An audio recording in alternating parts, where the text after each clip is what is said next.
ನಮಸ್ಕಾರ 30 ನಿಮಿಷ 30 ಸುದ್ದಿಗೆ ಸ್ವಾಗತ. ನಾನು ಚೈತ್ರ ರಾಜ್. ವೀಕ್ಷಕರೇ, ದಿನದಲ್ಲಿ ನಡೆದಂತ ಪ್ರಮುಖ ಸುದ್ದಿಗಳನ್ನ ಇದೀಗ ಒಂದೊಂದೇ ಫಟಾಫಟ್ ನೋಡ್ತಾ ಹೋಗೋಣ. ಪವರ್ ಸ್ಟಾರ್ ಪುನೀತ್ ರಾಜ್ಕುಮಾರ್ ನಮ್ಮನ್ನೆಲ್ಲ ಅಗಲಿ 7 ದಿನವಾಗಿದೆ. ಪುನೀತ್ ಸಮಾಧಿ ಸ್ಥಳಕ್ಕೆ ಇಂದೂ ಅಭಿಮಾನಿಗಳು ದಂಡೆ ಹರಿದು ಬರ್ತಾ ಇದೆ. ಸರದಿ ಸಾಲಿನಲ್ಲಿ ಬಂದು ಸಮಾಧಿಗೆ ನಮಸ್ಕರಿಸಿ ಸೆಲ್ಫಿ ಕ್ಲಿಕ್ಕಿಸಿಕೊಳ್ಳುತ್ತಿದ್ದಾರೆ. ಕೆಲ ಅಭಿಮಾನಿಗಳು ಅಪ್ಪು ನೆನೆದು ಭಾವುಕರಾಗ್ತಿದ್ದಾರೆ. ಸಂಜೆ 6 ಗಂಟೆವರೆಗೆ ಸಮಾಧಿ ದರ್ಶನಕ್ಕೆ ಅವಕಾಶ ಕಲ್ಪಿಸಲಾಗಿದೆ. ಕಂಠೀರವ ಸ್ಟುಡಿಯೋದಲ್ಲಿರುವ ಸಮಾಧಿ ಸ್ಥಳದಲ್ಲಿ ಪೊಲೀಸ್ ಬಿಗಿ ಬಂದೋಬಸ್ತ್ ಮಾಡಲಾಗಿದೆ. ಇನ್ನು ಪುನೀತ್ ಪತ್ನಿ ಅಶ್ವಿನಿ ಸಮಾಧಿಗೆ ಭೇಟಿ ನೀಡಿ ಪೂಜೆಯನ್ನ ಸಲ್ಲಿಸಿದ್ದಾರೆ. ಡಾಕ್ಟರ್ ರಾಜ್ ಕುಟುಂಬಸ್ಥರು 11ನೇ ದಿನಕ್ಕೆ ವಿಶೇಷ ಕಾರ್ಯಕ್ರಮ ಹಮ್ಮಿಕೊಂಡಿದ್ದಾರೆ. ಅರಮನೆ ಮೈದಾನದಲ್ಲಿ ಅಭಿಮಾನಿಗಳಿಗೆ ಅನ್ನ ಸಂತರ್ಪಣೆ ಕಾರ್ಯಕ್ರಮ ಮಾಡಲು ರಾಜ್ ಕುಟುಂಬ ನಿರ್ಧರಿಸಿದೆ. ಮುಂದಿನ ವಾರ ಅನ್ನ ಸಂತರ್ಪಣೆ ಕಾರ್ಯಕ್ರಮ ಮಾಡುವ ಸಾಧ್ಯತೆ ಇದೆ.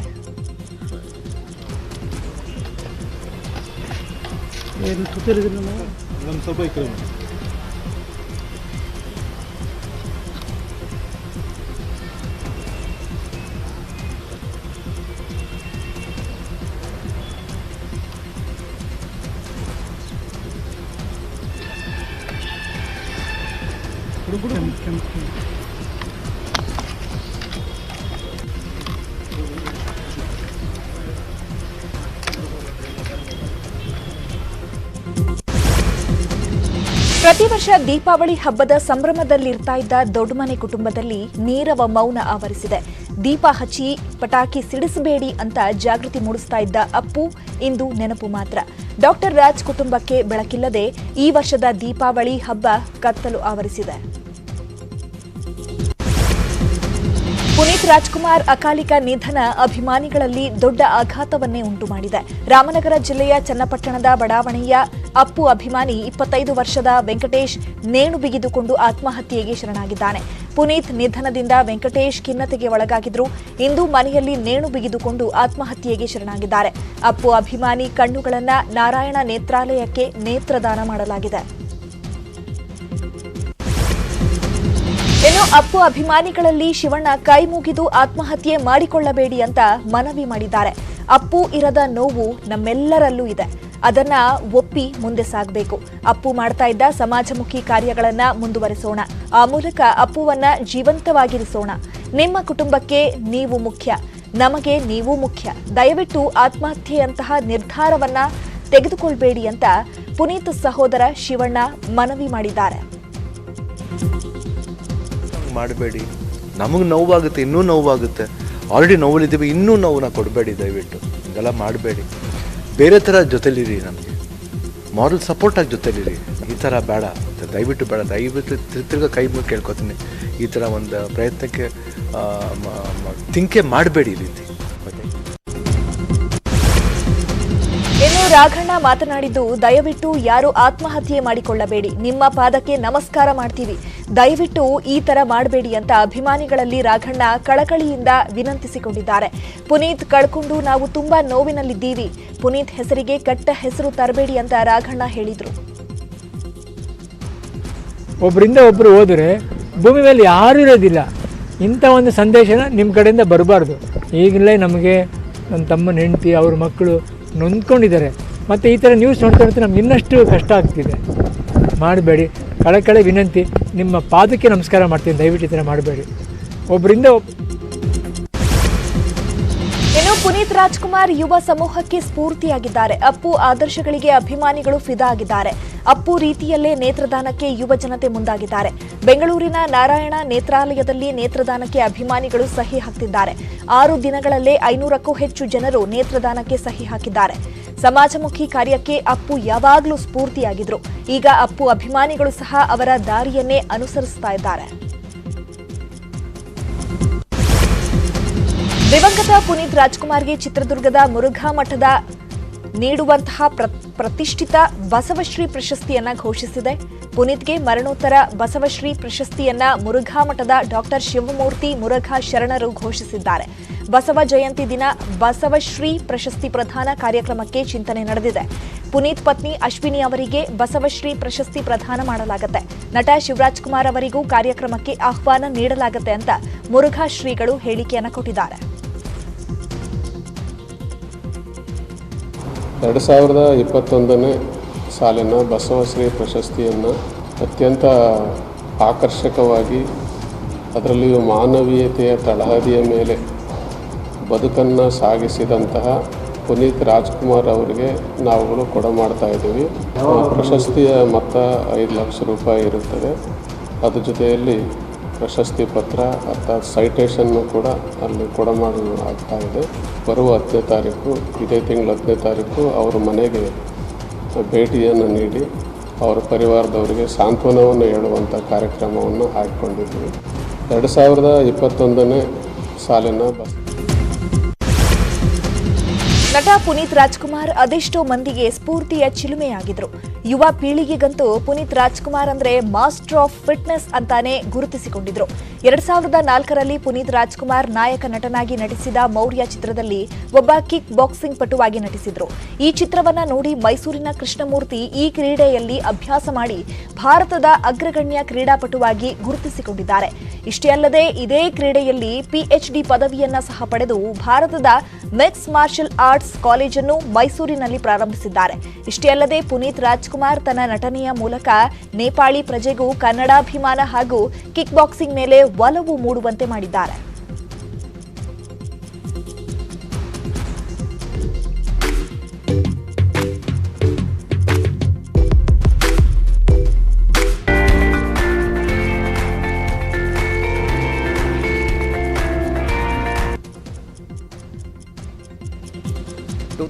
ನಲ್ಲಿ ಅಪ್ಪು ಸರ್ದು ಮೌರ್ಯ ಮೂವಿ ಬಂತು.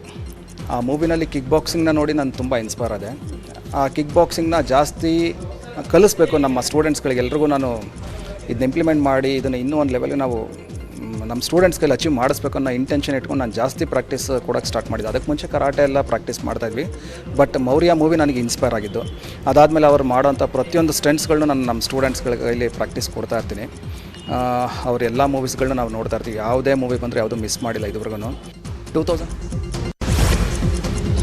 ಕೇಂದ್ರ ಮತ್ತು ರಾಜ್ಯ ಸರ್ಕಾರಗಳು ಜನರಿಗೆ ದೀಪಾವಳಿ ಗಿಫ್ಟ್ ನೀಡಿವೆ. ಕೇಂದ್ರ ಸರ್ಕಾರ ಇಂಧನದ ಮೇಲಿನ ಸೆಸ್ ಇಳಿಕೆ ಮಾಡಿದ್ದು, ಪೆಟ್ರೋಲ್ ಮೇಲೆ ₹5 ಹಾಗೂ ಡೀಸೆಲ್ ಮೇಲೆ ₹10 ಅಬಕಾರಿ ಸುಂಕವನ್ನ ಕಡಿತ ಮಾಡಿದೆ. ಇನ್ನು ರಾಜ್ಯ ಸರ್ಕಾರ ಕೂಡ ಪೆಟ್ರೋಲ್ ಮೇಲೆ ₹7 ಹಾಗೂ ಡೀಸೆಲ್ ಮೇಲೆ ₹7 ಇಳಿಕೆ ಮಾಡಿದೆ. ರಾಜ್ಯ ಸರ್ಕಾರದ ದರ ಇಳಿಕೆ ಇಂದು ಸಂಜೆಯಿಂದ ಜಾರಿಗೆ ಬರಲಿದೆ. ಕೇಂದ್ರ ಹಾಗೂ ರಾಜ್ಯ ಸರ್ಕಾರಗಳ ದರ ಇಳಿಕೆಯಿಂದ ಪೆಟ್ರೋಲ್ ₹12 ಹಾಗೂ ಡೀಸೆಲ್ ₹17 ಅಗ್ಗವಾಗಿದೆ. ಈ ಎರಡೂ ದರ ಇಳಿಕೆ ಬಳಿಕ ಬೆಂಗಳೂರಿನಲ್ಲಿ ಪೆಟ್ರೋಲ್ ದರ ₹100.64 ಹಾಗೂ ಡೀಸೆಲ್ ದರ ₹85.46 ಆಗುವ ಸಾಧ್ಯತೆ ಇದೆ. ಕೇಂದ್ರ ಸರ್ಕಾರ ದೇಶದ ಜನರಿಗೆ ದೀಪಾವಳಿ ಕೊಡುಗೆಯಾಗಿ ಪೆಟ್ರೋಲ್ ದರ ಇಳಿಕೆ ಮಾಡಿದೆ. ಜನರಿಗೆ ಸಹಾಯ ಮಾಡಬೇಕೆಂಬ ದೃಷ್ಟಿಯಿಂದ ಈ ತೀರ್ಮಾನ ಕೈಗೊಂಡಿದೆ ಅಂತ ಹುಬ್ಬಳ್ಳಿಯಲ್ಲಿ ಸಿಎಂ ಬಸವರಾಜ ಬೊಮ್ಮಾಯಿ ಹೇಳಿಕೆಯನ್ನು ಕೊಟ್ಟಿದ್ದಾರೆ. ಅಬಕಾರಿ ಸುಂಕ ಇಳಿಕೆಯಿಂದ ಕೇಂದ್ರ ಸರ್ಕಾರಕ್ಕೆ ₹1 ಲಕ್ಷ ಕೋಟಿ ನಷ್ಟವಾದರೆ ರಾಜ್ಯ ಸರ್ಕಾರಕ್ಕೆ ಅಂದಾಜು ₹2,100 ಕೋಟಿ ನಷ್ಟವಾಗುತ್ತೆ ಅಂತ ಸಿಎಂ ಹೇಳಿದ್ದಾರೆ. ಚರ್ಚೆ ಮಾಡಿ ಅವರು ಡೀಸೆಲ್ಗೆ ₹10 ಮತ್ತು ಪೆಟ್ರೋಲ್ಗೆ ₹5 ಮಾಡಿದ್ರು. ಎರಡನ್ನೂ ₹7 ಕಡಿಮೆ ಮಾಡೋಣ ಅಂಥೇಳಿ ತೀರ್ಮಾನವನ್ನು ಮಾಡಿದ್ದೇವೆ. ಅವ್ರದ್ದು ನಿನ್ನೆನೇ ಅಧಿಸೂಚನೆ ಬಂದಿದೆ. ಇವತ್ತು ನಮ್ಮದು ನಿನ್ನೆ ತಡರಾತ್ರಿ ಆಗಿದ್ದರಿಂದ ಇವತ್ತು ಅಧಿಸೂಚನೆ ಬರ್ತದೆ. ಇವತ್ತು ಸಾಯಂಕಾಲದಿಂದ ಜಾರಿ ಮಾಡುವಂಥ ಕೆಲಸ ಆಗ್ತದೆ. ನಾವು ಕೂಡ ಡೀಸೆಲ್ ಮತ್ತು ಪೆಟ್ರೋಲ್ಗೆ ₹7 ಕಡಿಮೆ ಮಾಡ್ತಾ ಇದ್ದೇವೆ. ಚರ್ಚೆ. ಪೆಟ್ರೋಲ್ ಡೀಸೆಲ್ ದರ ಇಳಿಕೆಯಾಗಿದ್ದಕ್ಕೆ ಮೈಸೂರಿನಲ್ಲಿ ಬಿಜೆಪಿ ಹಿಂದುಳಿದ ವರ್ಗಗಳ ಮೋರ್ಚಾದಿಂದ ಸಂಭ್ರಮಾಚರಣೆ ಮಾಡಿದರು. ಸಾರ್ವಜನಿಕರಿಗೆ ಸಿಹಿ ಹಂಚಿ ಗುಲಾಬಿ ಹೂ ನೀಡಿ ಬಿಜೆಪಿ ಕಾರ್ಯಕರ್ತರು ಸಂಭ್ರಮಿಸಿದರು. ಅಲ್ಲದೆ ಪೆಟ್ರೋಲ್ ಬಂಕ್ನಲ್ಲಿ ಗ್ರಾಹಕರಿಗೆ ಮೋದಿ ಫೋಟೋ ನೀಡಿ ದೀಪಾವಳಿ ಹಬ್ಬಕ್ಕೆ ಮೋದಿ ವಿಶೇಷ ಗಿಫ್ಟ್ ನೀಡಿದ್ದಾರೆ ಅಂತ ಸಂತಸವನ್ನ ವ್ಯಕ್ತಪಡಿಸಿದರು.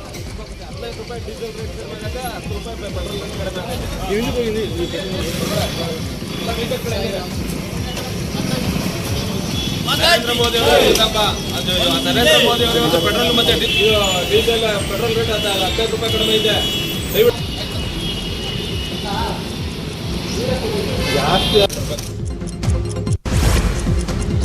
ಪೆಟ್ರೋಲ್ ಡೀಸೆಲ್ ಬೆಲೆ ಇಳಿಸಿದ್ರಷ್ಟೇ ಸಾಲದು, ಗ್ಯಾಸ್ ಸಿಲಿಂಡರ್ ಬೆಲೆ ಇಳಿಬೇಕು ಅಂತ ಕೆಪಿಸಿಸಿ ಅಧ್ಯಕ್ಷ ಡಿಕೆ ಶಿವಕುಮಾರ್ ಹೇಳಿದ್ದಾರೆ. ಅಲ್ಲದೆ ದೇಶದಲ್ಲಿ ಉದ್ಯೋಗ ಸೃಷ್ಟಿಯಾಗಬೇಕು, ಗ್ಯಾಸ್ ಬೆಲೆ ಇಳಿಯುವವರೆಗೆ ಇಡೀ ದೇಶಾದ್ಯಂತ ಹೋರಾಟ ಮಾಡ್ತೇವೆ.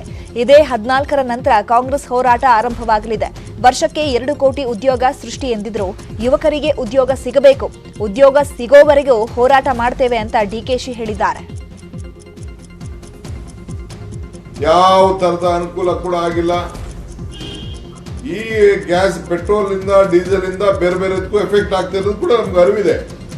ಗ್ಯಾಸ್ ಬೆಲೆ ಇನ್ನ ಕಡಿಮೆ ಆಗಿಲ್ಲ. ಇದು ಹೋರಾಟ ಮುಂದುವರಿಸಬೇಕು. ಯುವಕರಿಗೆ ಉದ್ಯೋಗ ಕೊಡಿಸ್ಬೇಕು, ಖಾಸಗಿ ಉದ್ಯೋಗ ಕೊಡಿಸ್ಬೇಕು. ಏನ್ ಮಾತು ಕೊಟ್ಟಿದ್ರು, ವರ್ಷಕ್ಕೆ 2 ಕೋಟಿ ಉದ್ಯೋಗ ಕೊಡ್ತೀವಿ ಅಂತ. ನಮ್ದು ಒಂದು ಇಡೀ ದೇಶದ ಉದ್ದಗಲೂ ಕೂಡ ಜನರಿಗೆ ಜಾಗೃತಿ ಮೂಡುವಂತ ಕೆಲಸವನ್ನು ನಾವು ಮಾಡ್ತೇವೆ. ಯಾವ ತರದ ಅನುಕೂಲ ಕೂಡ ಆಗಿಲ್ಲ. ಈ ಗ್ಯಾಸ್ ಪೆಟ್ರೋಲ್ ಇಂದ ಡೀಸೆಲ್ ಇಂದ ಬೇರೆ ಬೇರೆದಕ್ಕೂ ಎಫೆಕ್ಟ್ ಆಗ್ತಿರೋದು ಕೂಡ ನಮ್ಗೆ ಅರಿವಿದೆ. ಗ್ಯಾಸ್ ಬೆಲೆ ಇನ್ನ ಕಡಿಮೆ ಆಗಿಲ್ಲ. ಇದು ಹೋರಾಟ ಮುಂದುವರಿಸಬೇಕು. ಯುವಕರಿಗೆ ಉದ್ಯೋಗ ಕೊಡಿಸ್ಬೇಕು.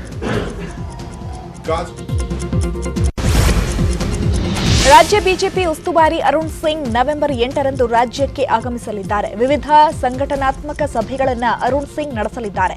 ಈ ವೇಳೆ ಉಪಚುನಾವಣೆ ಫಲಿತಾಂಶ, ಹಾನಗಲ್ನಲ್ಲಿನ ಸೋಲು, ಮುಂಬರುವ ಬಿಬಿಎಂಪಿ ಹಾಗೂ ಪಂಚಾಯಿತಿ ಚುನಾವಣೆ ಜೊತೆಗೆ 2023ರ ಸಾರ್ವತ್ರಿಕ ಚುನಾವಣೆಗೆ ಪಕ್ಷವನ್ನು ಸದೃಢಗೊಳಿಸುವ ಬಗ್ಗೆ ಅರುಣ್ ಸಿಂಗ್ ಸಮಾಲೋಚನೆ ನಡೆಸಲಿದ್ದಾರೆ. ಮಾಜಿ ಪ್ರಧಾನಿ ಎಚ್ಡಿ ದೇವೇಗೌಡರು ಜೆಪಿ ನಗರದ ಜೆಡಿಎಸ್ ಕಚೇರಿಯಲ್ಲಿ ದೀಪಾವಳಿ ಹಬ್ಬದ ಪ್ರಯುಕ್ತ ವಿಶೇಷ ಪೂಜೆ ನೆರವೇರಿಸಿದರು. ಬಳಿಕ ಮಾತನಾಡಿದ ಎಚ್ಡಿಡಿ, ಪ್ರತಿ ವರ್ಷ ಮನೆಯಲ್ಲಿ ದೀಪಾವಳಿ ಆಚರಣೆ ಮಾಡ್ತೀವಿ. 3 ದಿನಗಳ ಕಾಲ ಹಬ್ಬ ಮಾಡೋದು ನಮ್ಮ ಸಂಪ್ರದಾಯ. ಇದನ್ನ ಪ್ರತಿ ವರ್ಷ ಮಾಡ್ಕೊಂಡು ಬರ್ತಾ ಇದ್ದೇವೆ. ಜೆಡಿಎಸ್ ಕಚೇರಿ ಕಟ್ಟಲು ತುಂಬಾ ಕಷ್ಟಪಟ್ಟಿದ್ದೇನೆ. ಹೀಗಾಗಿ ಇಲ್ಲಿ ಇವತ್ತು ಲಕ್ಷ್ಮೀ ಪೂಜೆ ಮಾಡಿದ್ದೇವೆ ಅಂತ ಹೇಳಿದರು. ನಾವು ಯಾವಾಗಲೂ ಪ್ರತಿ ವರ್ಷ ಮನೆಯಲ್ಲಿ ಮೊದಲನೇ ದಿನ ನೀರು ತುಂಬತಕ್ಕಂಥ ಅಭ್ಯಾಸ ದೀಪಾವಳಿ, 2ನೇ ದಿನ ಲಕ್ಷ್ಮೀ ಪೂಜೆ ಮಾಡ್ತಾರೆ, 3ನೇ ದಿನ ಹಬ್ಬ ಮಾಡಿ. ಇದು ನಮ್ಮಲ್ಲಿ ನಡ್ಕೊಂಡು ಬಂದಿರತಕ್ಕಂಥ ಒಂದು ಸಂಪ್ರದಾಯ ಮೊದಲಿಂದ ನಮ್ಮ ಮನೆಯಲ್ಲಿ. ನಮ್ಮ ಮನೆಯಲ್ಲಿ ಏನು ಮಾಡ್ತಾರೆ ಅನ್ನೋದ್ರ ಬಗ್ಗೆನೇ ಇದೇನು ಹೊಸದಲ್ಲ ನಮಗೆ. ಈ ಸಂಪ್ರದಾಯ ಮನೆಯಲ್ಲಿ ಆಗ್ತಾ ಇದೆ. ನಾನು ಈ ಬಿಲ್ಡಿಂಗನ್ನು ಕಟ್ಟಬೇಕಾದ್ರೆ ಅತ್ಯಂತ ಕಷ್ಟವಾದ ದಿವಸ. ನಾವು ಯಾವಾಗಲೂ ಬೆಂಗಳೂರಲ್ಲಿ ದೀಪಾವಳಿ ಮೊದಲ ದಿನವೇ ಪಟಾಕಿ ಅವಘಡ ಸಂಭವಿಸಿದೆ. ಮುಂಜಾಗ್ರತೆ ವಹಿಸದೆ ಪಟಾಕಿ ಸಿಡಿಸಿ ಮಕ್ಕಳು ಕಣ್ಣಿಗೆ ಹಾನಿ ಮಾಡಿಕೊಳ್ಳುತ್ತಿದ್ದಾರೆ. ನಾರಾಯಣ ನೇತ್ರಾಲಯದಲ್ಲಿ ಈಗಾಗಲೇ 3 ಮಕ್ಕಳಿಗೆ ಚಿಕಿತ್ಸೆ ನೀಡಲಾಗ್ತಾ ಇದೆ. ಅದೃಷ್ಟವಶಾತ್ ಯಾರಿಗೂ ಗಂಭೀರವಾದ ಗಾಯಗಳಾಗಿಲ್ಲ. ಇನ್ನು ಮಿಂಟೋ ಆಸ್ಪತ್ರೆಯಲ್ಲಿ 11 ವರ್ಷದ ಬಾಲಕನಿಗೆ ಚಿಕಿತ್ಸೆ ನೀಡಲಾಗ್ತಾ ಇದೆ. ರಸ್ತೆ ಬದಿ ನಿಂತಿದ್ದಾಗ ಆಟೋಮ್ ಬಾಂಬ್ ಸಿಡಿದು ಬಾಲಕನ 2 ಕಣ್ಣುಗಳಿಗೆ ಹಾನಿಯಾಗಿದೆ. ನಿನ್ನೆ ರಾತ್ರಿ ನಮ್ಮ ಹಾಸ್ಪಿಟಲ್ಗೆ ಕೇವಲ 3 ಜನ ಬಂದಿದ್ದಾರೆ. ಈ 3 ಕೇಸ್ ಕೂಡ ಮೈನರ್ ಕೇಸ್ ಆಗಿದೆ. ಅದು ಒಂದು ಒಳ್ಳೆ ವಿಷಯ. ಮಕ್ಕಳು ಪಟಾಕಿ ಹೊಡೆಯುವಾಗ ನೀವು ಅದನ್ನು ಸೂಪರ್ವೈಸ್ ಮಾಡಬೇಕು. ಮಕ್ಕಳಿಗೆ ಅವರು ಬೆಂಕಿ ಜೊತೆ ಆಡ್ತಾ ಇದ್ದಾರೆ ಅಂತ ಗೊತ್ತಾಗೋದಿಲ್ಲ. ಅದಕ್ಕೆ ಅಲ್ಲಿ ಸ್ವಲ್ಪ ಸೂಪರ್ವೈಸ್ ಮಾಡಿ ಅವರಿಗೆ ದೊಡ್ಡ ದೊಡ್ಡ ಪಟಾಕಿ, ಈ ಬಾಂಬ್ಸು, ಈ ರಾಕೆಟ್ಸ್ ಎಲ್ಲ ಕೊಡಬೇಡಿ. ನಿನ್ನೆ ರಾತ್ರಿ ನಮ್ಮ ಚಾಮರಾಜನಗರ ಜಿಲ್ಲೆಯ ಮಲೈ ಮಹದೇಶ್ವರ ಬೆಟ್ಟದಲ್ಲಿ ಹಾಲಿರುವೆ ಉತ್ಸವ ನಡೆದಿದೆ. 101 ಬೇಡಗಂಪಣ ಬಾಲಕಿಯರಿಂದ ಹಾಲಿರುವೆ ಉತ್ಸವ ನೆರವೇರಿದೆ. ಹಾಲಹಳ್ಳದಿಂದ ನೀರು ಹೊತ್ತು ತಂದು ಮಲೈ ಮಹದೇಶ್ವರನಿಗೆ ಅಭಿಷೇಕ ಮಾಡಲಾಗಿದೆ. ಕೊರೋನಾ ಹಿನ್ನೆಲೆಯಲ್ಲಿ ಹಾಲಿರುವೆ ಉತ್ಸವಕ್ಕೆ ಹೊರಗಿನ ಭಕ್ತರಿಗೆ ನಿರ್ಬಂಧ ಹೇರಲಾಗಿದೆ. ಸ್ಥಳೀಯರಿಗೆ ಮಾತ್ರ ಅವಕಾಶವನ್ನು ಕಲ್ಪಿಸಲಾಗಿದೆ.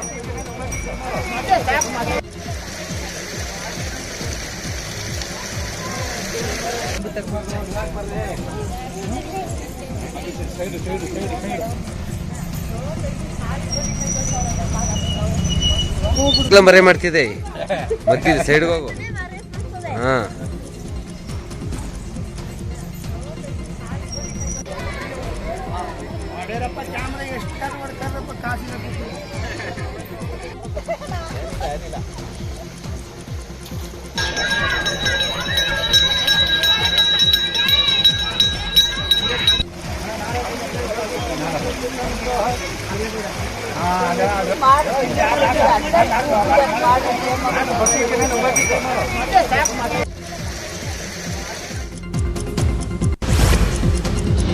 ಚಿಕ್ಕಮಗಳೂರಿನ ಬೆಂಗಳೂರಿನಲ್ಲಿ ಜೋಡೆತ್ತಿನ ಸ್ಪರ್ಧೆ ನೋಡಲು ಬಂದಿದ್ದ ವ್ಯಕ್ತಿ ಮೇಲೆ ಎತ್ತಿನ ಗಾಡಿ ನುಗ್ಗಿದೆ.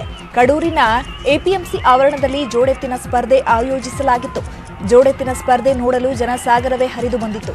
ಜೋಡೆತ್ತಿನ ಸ್ಪರ್ಧೆ ನೋಡಲು ಬಂದಿದ್ದ ವ್ಯಕ್ತಿ ಮೇಲೆ ಎತ್ತಿನ ಗಾಡಿ ನುಗ್ಗಿದೆ. ಗಾಯಗೊಂಡಿರೋ ವ್ಯಕ್ತಿಯನ್ನ ಆಸ್ಪತ್ರೆಗೆ ದಾಖಲಿಸಿ ಚಿಕಿತ್ಸೆ ಕೊಡಲಾಗ್ತಾ ಇದೆ.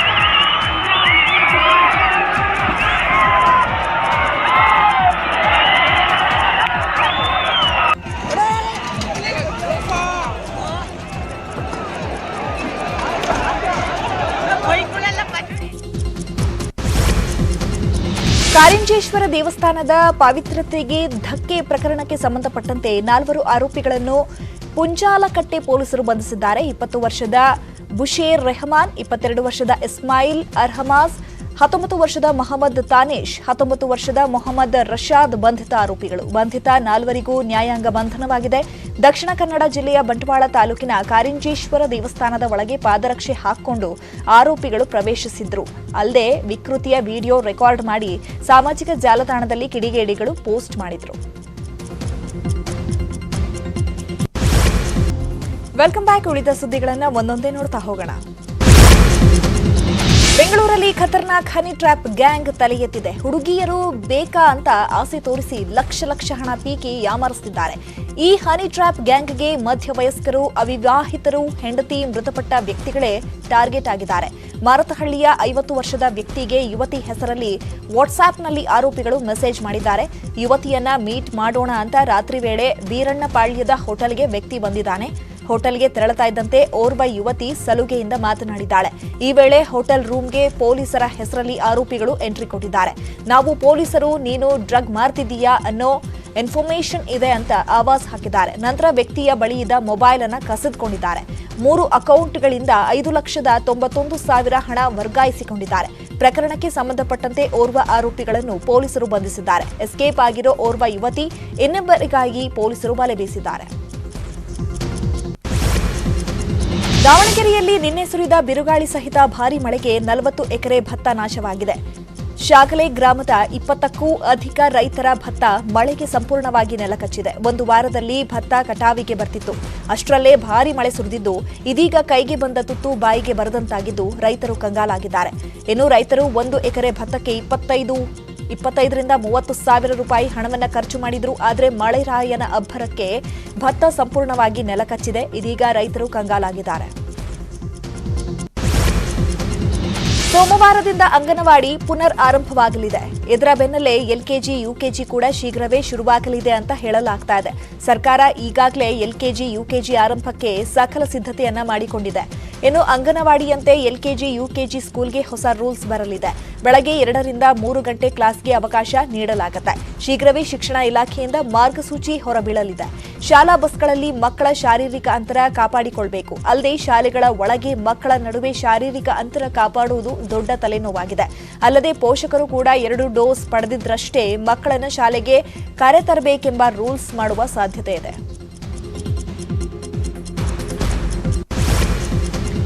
ಬೊಮ್ಮಾಯಿ ಸಿಎಂ ಆಗಿ 100 ದಿನ ಪೂರೈಸಿದ್ದಾರೆ. ಈ ಕುರಿತು ಹುಬ್ಬಳ್ಳಿಯಲ್ಲಿ ಮಾತನಾಡಿರೋ ಸಿಎಂ ಬೊಮ್ಮಾಯಿ, 100 ದಿನಗಳಲ್ಲಿ ಬಹಳ ದೊಡ್ಡ ಮೈಲಿಗಲ್ಲು ಆಗದಿದ್ರೂ ಮುಂದಿನ ದಿನದ ದಿಕ್ಸೂಚಿಯಾಗಲಿದೆ. 100 ದಿನದಲ್ಲಿ ಭದ್ರ ಭರವಸೆ ಹೆಜ್ಜೆ ಇಟ್ಟಿದ್ದೇವೆ, ದಿಟ್ಟ ತೀರ್ಮಾನಗಳನ್ನು ಕೈಗೊಂಡಿದ್ದೇವೆ. ಆರ್ಥಿಕ ಬೆಳವಣಿಗೆ ಈಗ ಚೇತರಿಸಿಕೊಳ್ತಾ ಇದೆ ಅಂತ ಸಿಎಂ ಹೇಳಿದರು. 100 ದಿನ ನಾನಾಗಲೇ ನಿನ್ನೆ ಹೇಳಿದ್ದೇನೆ. 100 ದಿನ ಬಹಳ ದೊಡ್ಡ ಮೈಲಿಗಲ್ಲು ಆಗಲಿರೂ ಕೂಡ ಮುಂದಿನ ಒಂದು ದಿಕ್ಸೂಚಿ ಇರುವಂಥದ್ದು. ಈ 100 ದಿನದಲ್ಲಿ ನಾವು ಯಾವ ರೀತಿ ಭದ್ರ ಮತ್ತು ಭರವಸೆ ಹೆಜ್ಜೆಗಳನ್ನಿಟ್ಟಿದ್ದೇವೆ, ದಿಟ್ಟ ಹೆಜ್ಜೆಗಳನ್ನಿಟ್ಟಿದ್ದೇವೆ. ಕೆಲವು ಸಂದರ್ಭಗಳಲ್ಲಿ ದಿಟ್ಟ ತೀರ್ಮಾನಗಳನ್ನು ನಾವು ತೆಗೆದುಕೊಂಡಿದ್ದೇವೆ. ಇವು ಬರುವಂಥ ದಿನಗಳಲ್ಲಿ ನಮ್ಮ ಸರ್ಕಾರ ಜನಪರವಾಗಿ ಯಾವ ನಿಟ್ಟಿನಲ್ಲಿ ಹೋಗುತ್ತೆ ಅನ್ನುವಂಥ ಒಂದು ದಿಕ್ಕನ್ನು ತೋರಿಸ್ತಾರೆ. ಆರ್ಥಿಕತೆ ಬೆಳವಣಿಗೆಯ ಹಿನ್ನೆಲೆಯಲ್ಲಿ ಮಾನವ ಸಂಪನ್ಮೂಲನ ಉಪಯೋಗ ಮಾಡ್ಕೋಬೇಕು. ಕಟ್ಟಡದ ಪಿಲ್ಲರ್ ಕುಸಿದು ಇಬ್ಬರು ಸಾವನ್ನಪ್ಪಿದ್ದಾರೆ. 6ಕ್ಕೂ ಹೆಚ್ಚು ಮಂದಿಗೆ ಗಾಯವಾಗಿದ್ದು, ಈ ಘಟನೆ ದಾವಣಗೆರೆ ತಾಲೂಕಿನ ಕುಕ್ಕವಾಡ ಸಕ್ಕರೆ ಕಾರ್ಖಾನೆಯಲ್ಲಿ ನಡೆದಿದೆ. ಶಾಸಕ ಶಾಮನೂರು ಶಿವಶಂಕರಪ್ಪ ಕುಟುಂಬದ ಒಡೆತನದ ಸಕ್ಕರೆ ಕಾರ್ಖಾನೆ ಇದಾಗಿದ್ದು, ಎಥಾನಲ್ ಘಟಕ ಸ್ಥಾಪನೆ ನಿರ್ಮಿಸುತ್ತಿದ್ದ ಕಟ್ಟಡದ ಪಿಲ್ಲರ್ ಕುಸಿತವಾಗಿದೆ. ಕಟ್ಟಡದ ಅವಶೇಷಗಳ ಅಡಿ ಹಲವರು ಸಿಲುಕಿರುವ ಶಂಕೆ ಇದ್ದು, ಅಗ್ನಿಶಾಮಕ ದಳ, ಪೊಲೀಸರು ರಕ್ಷಣಾ ಕಾರ್ಯಾಚರಣೆ ಮಾಡುತ್ತಿದ್ದಾರೆ.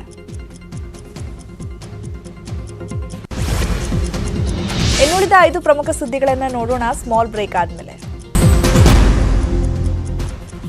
Welcome back. ಉಳಿದ ಸುದ್ದಿಗಳನ್ನು ನೋಡೋಣ. ರಾಮನಗರ ಜಿಲ್ಲೆಯ ಚನ್ನಪಟ್ಟಣದ ತಮಿಳು ಕಾಲೋನಿಯಲ್ಲಿ ಮೂಲಭೂತ ಸೌಕರ್ಯಗಳೇ ಮಾಯವಾಗಿವೆ. ಈ ಕಾಲೋನಿ ಜನರಿಗೆ ರಸ್ತೆ ಇಲ್ಲ, ಚರಂಡಿ ವ್ಯವಸ್ಥೆ ಇಲ್ಲ, ಅಲ್ಲದೆ ಶುದ್ಧವಾದ ಕುಡಿಯುವ ನೀರಿಲ್ಲ. ನೀರಿಗಾಗಿ ನಿತ್ಯವೂ ಜನರು ಪರದಾಡ್ತಿದ್ದಾರೆ. ಮಾಜಿ ಸಿಎಂ ಎಚ್ಡಿಕೆ ಕ್ಷೇತ್ರದಲ್ಲೇ ಜನರು ಮೂಲಭೂತ ಸೌಕರ್ಯಗಳಿಗೆ ಪರದಾಡ್ತಿದ್ದಾರೆ. 18 ವರ್ಷದಿಂದ ಇಲ್ಲಿನ ಜನರು ಪ್ರತಿನಿತ್ಯವೂ ನರಕದ ಬದುಕನ್ನು ಅನುಭವಿಸ್ತಾ ಇದ್ದಾರೆ. ಮಂಡ್ಯದ ಮೈ ಶುಗರ್ ಕಂಪನಿ ಸರ್ಕಾರಿ ಸ್ವಾಮ್ಯದಲ್ಲೇ ಪುನರ್ ಆರಂಭ ಮಾಡಲಿದೆ ಅಂತ ಈಗಾಗಲೇ ಸಿಎಂ ಘೋಷಿಸಿದ್ದಾರೆ. ಆದರೆ ರೀಓಪನ್ಗೂ ಮುನ್ನವೇ ಸರ್ಕಾರಕ್ಕೆ ವಿಘ್ನವಾಗಿದೆ. ಕಾನೂನು ಸಮರಕ್ಕೆ ಸ್ವಯಂ ನಿವೃತ್ತಿ ಪಡೆದ ನೌಕರರು ನಿರ್ಧರಿಸಿದ್ದಾರೆ. ಖಾಸಗೀಕರಣದ ಹೆಸರಲ್ಲಿ ಸ್ವಯಂ ನಿವೃತ್ತಿ ಕೊಡಿಸಲಾಗಿತ್ತು. 255 ಮಂದಿ ನೌಕರರಲ್ಲಿ 222 ಮಂದಿ ಸ್ವಯಂ ನಿವೃತ್ತರಾಗಿದ್ದಾರೆ. ಸೌಲಭ್ಯದ ಹೆಸರಲ್ಲಿ ಸರ್ಕಾರ ಸ್ವಯಂ ನಿವೃತ್ತಿ ಕೊಡಿಸಿತ್ತು. ಆದರೆ ಸ್ವಯಂ ನಿವೃತ್ತಿ ವೇಳೆ ಕೊಡಬೇಕಿದ್ದ ಹಣ ಕೊಟ್ಟಿಲ್ವಂತೆ. ಹೀಗಾಗಿ ಮತ್ತೆ ನೇಮಕ ಮಾಡುವಂತೆ ಮಾಜಿ ನೌಕರರು ಆಗ್ರಹಿಸಿದ್ದಾರೆ. ಇವತ್ತಿನ ಸಭೆ ಸೇರಿದ ಉದ್ದೇಶ ಸರ್ಕಾರ ಈ ಕಾರ್ಖಾನೆನ ಸರ್ಕಾರನೇ ನಡೆಸ್ತೀವಿ ಅಂತ ತೀರ್ಮಾನ ತಗೊಂಡಿರೋದ್ರಿಂದ ಈ ಸರ್ಕಾರ ಹಿಂದಿನ ಕ್ರಮ ಈ ಫ್ಯಾಕ್ಟ್ರಿನ ಮುಚ್ಚಬೇಕು ಅಂತಿತ್ತು, ಇಲ್ಲ ಕಾರ್ಖಾನೆನ ಪ್ರೈವೇಟೈಸೇಷನ್ ಮಾಡಬೇಕು ಅಂತಿತ್ತು. ಆ ಒಂದು ನಿಲುವಿಂದ ಹಿಂದೆ ಹೋಗಿದೆ.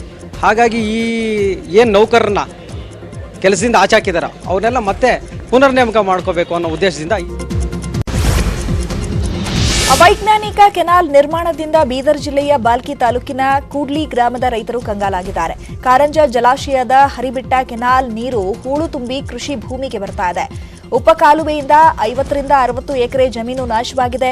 ಉಳುಮೆ ಮಾಡೋಕ್ಕೂ ಕೃಷಿ ಭೂಮಿ ಬರ್ತಾ ಇಲ್ಲ ಅಂತ ರೈತರು ತಮ್ಮ ಅಳಲನ್ನು ತೋಡ್ಕೊಂಡಿದ್ದಾರೆ. 50 ವರ್ಷಗಳಿಂದ ಹೂಳು ತೆಗೆಯುವಂತೆ ರೈತರು ಮನವಿ ಮಾಡಿದ್ರೂ ಯಾವುದೇ ಪ್ರಯೋಜನವಾಗಿಲ್ಲ ಅಂತ ರೈತರು ಬೇಸರವನ್ನ ವ್ಯಕ್ತಪಡಿಸಿದ್ದಾರೆ.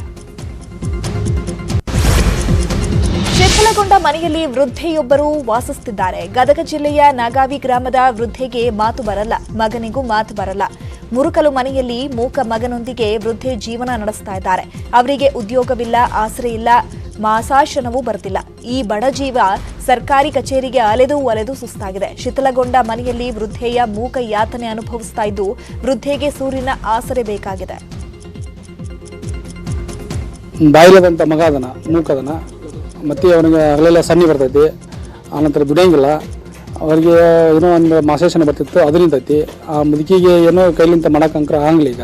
ಈಗ ಸಾಕಷ್ಟು ಮಳೆ 2-3 ವರ್ಷದಿಂದ ಸಾಕಷ್ಟು ಮಳೆ ಆಗಿ ಎಲ್ಲ ಮನೆ ಎಲ್ಲ ಬಿದ್ದೈತಿ, ಮತ್ತು ಸೋರ್ತೈತಿ. ಕೆಲವೊಂದು ಗಟ್ಟಿದ್ದ ಕಡೆನ ಅದು ಸೋರ್ತೈತಲ್ಲ. ಈ ಮನೆ ಬಂದಾಗ ಬಾಜು ಮನೆಗೆ ಹೋಗಿ ಮಲ್ಕೊಂಡ್ರ ರಗಡಿಸಲ್ಲ. ಇದು ಅವ್ರಿಗೆ ಒಂದು ಮನೆ ಕೊಟ್ಟು ಮತ್ತೆ ಅವ್ರಿಗೆ ತಿಂಗಳ ಮಾಸೇಶನ ಬರ್ತೈತಲ್ಲ, ಅದೀಗ 4-5 ತಿಂಗಳು ಆತ ನಿಂತದ. ತಾಯಿ ಮಗನ ಕೂಡ ಬರೋಂಗೆ ಮಾಡಿಬಿಟ್ರೆ ಒಂದು. ಪ್ರತಿ ವರ್ಷದಂತೆ ಈ ಬಾರಿಯೂ ಪ್ರಧಾನಿ ಮೋದಿ ಗಡಿಯಲ್ಲಿರುವ ಯೋಧರೊಂದಿಗೆ ದೀಪಾವಳಿ ಆಚರಿಸ್ತಾ ಇದ್ದು, ಜಮ್ಮು ಕಾಶ್ಮೀರದ ನೌಕಾರದಲ್ಲಿ ಯೋಧರೊಂದಿಗೆ ಬೆಳಕಿನ ಹಬ್ಬ ಆಚರಣೆಯಲ್ಲಿ ಪಾಲ್ಗೊಂಡಿದ್ದಾರೆ. ಯೋಧರ ಭೇಟಿಗೂ ಮುನ್ನ ಹುತಾತ್ಮ ಯೋಧರ ಸ್ಮಾರಕಕ್ಕೆ ಗೌರವ ಸಲ್ಲಿಸಿದರು.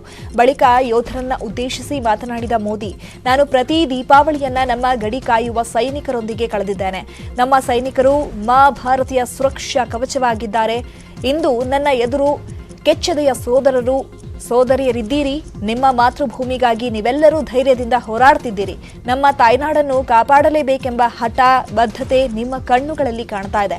ನಿಮ್ಮಿಂದಾಗಿಯೇ ನಾವಿಂದು ನಿಶ್ಚಿಂತೆಯಿಂದ ನಿದ್ರೆ ಮಾಡ್ತಿದ್ದೇವೆ. ದೇಶಾದ್ಯಂತ ಸಂಭ್ರಮದಿಂದ ಯಾವುದೇ ಭಯವಿಲ್ಲದೆ ದೀಪಾವಳಿ ಹಬ್ಬವನ್ನ ಆಚರಣೆ ಮಾಡ್ತಿದ್ದೇವೆ ಅಂತ ಪ್ರಧಾನಿ ಮೋದಿ ಹೇಳಿದರು.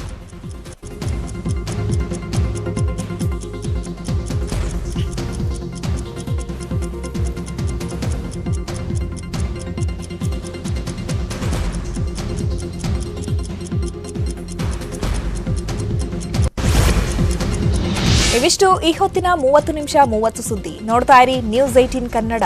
ಜಾಲ ನಮ್ಮದು, ಬಲ ನಿಮ್ಮದು. ಈ ವಾರ್ತೆಯ ಮುಖ್ಯಾಂಶಗಳ